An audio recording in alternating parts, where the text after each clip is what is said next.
This October's Xbox Partner Showcase brought with itself the biggest surprise that I don't think anyone was expecting. No way! No way, dude!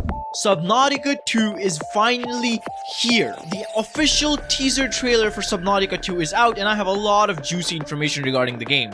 The trailer opens with the ratings pending logo and is also set to launch sometime in 2025. Considering we're already halfway through October and the next year is a month and a half away, the fact that the ratings are still pending and we don't have a concrete release date, it makes me believe that the game probably won't be out in the first 2 months of the year, at least, but I'm still optimistic for a Q1 launch for Subnautica 2. The game will of course launch in early access just like Subnautica did, so we'll get to experience the journey together of this game coming together, and this time it is so much better than the last project, Subnautica Below Zero. First of all, now the casual fans of Subnautica can finally stop calling Below Zero the sequel, as now we have an official Subnautica 2. What makes this thing an actual sequel is not only the fact that the game will be taking place on a completely new planet, which means that we will have all brand new creatures. This can be seen from the very first shot of the trailer, where a peeper-like fish is seen floating around, but is clearly different from a peeper. This is a vastly different approach than Below Zero, which took place on the same planet, and being much smaller in both scale literally and figuratively, felt like an underwhelming expansion rather than a spiritual successor.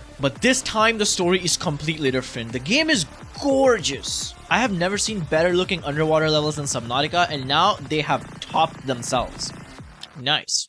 The biggest headline feature of Subnautica 2 is the well-awaited and requested official multiplayer mode. The developers have confirmed that you can play co-op with up to 4 friends, but to also the OG Subnautica fans who loved the first game for the horror elements and thought that was something severely lacking in Below Zero, worry not, because the game is designed to be experienced solo and alone and be scared by yourself deep down in the ocean with brand new Leviathan creatures like this octopus looking thing with a giant head, which can be seen on all the promotional material for Subnautica 2. Either this thing is gonna be the equivalent of the Reaper Leviathan from the first game or the Sea Emperor, but this thing is important. One thing I'm grateful for is that the vehicle that they show in the trailer doesn't look like the sea truck, which honestly is a blessing from gods, because every vehicle in Subnautica Below Zero absolutely sucked ass. Especially the truck, because I feel like that was the worst of both worlds between the Seamoth and the submarine. Honestly, for me, it's so hard to call them anything but Sally and Maria because I'm so used to Jack's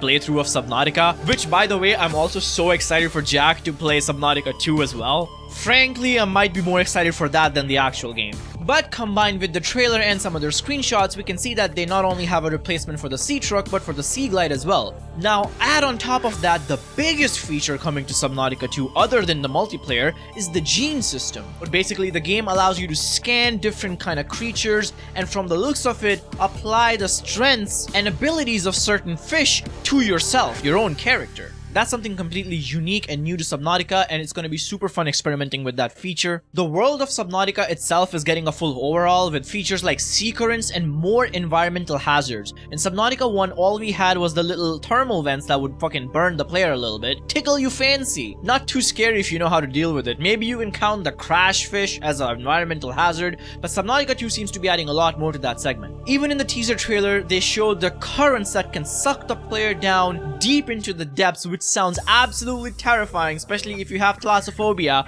where you're just swimming in shallow water, maybe you don't even have a lot of oxygen, and all of a sudden, you're just sucked hundreds and hundreds of meters down the sea and you die. That is scary. And the teaser trailer is focused a lot on showing dark depths of the ocean, which was biggest complaint I had with Below Zero. Everything was so bright, it completely lacked any kind of horror element that Subnautica 1 boded. But I feel like we're returning back to the roots now, and the game is gonna focus a lot on that creepy horror element that's just right under the skin, which makes Subnautica different and more unique than any other survival game out there. And it doesn't stop there. There's some other brand new features coming to Subnautica 2, like a complete overhaul to the base building system. They haven't really shown anything in the teaser trailer right now, which kind of makes sense because they didn't really show base building in the original Subnautica teaser trailer as well. But we have confirmation from the devs that they're changing how it works, we just don't know what is gonna be different about it. Personally, I'm just excited to explore a new Subnautica game set on a new planet, because that gives you so much more diversity on the creatures you can have, like these crab things that perfectly blend into the environment and then pop out. They tried to do a stupid rock punching crab thing in Below Zero, but frankly, it didn't work out in my opinion. This right here looks better, more colorful,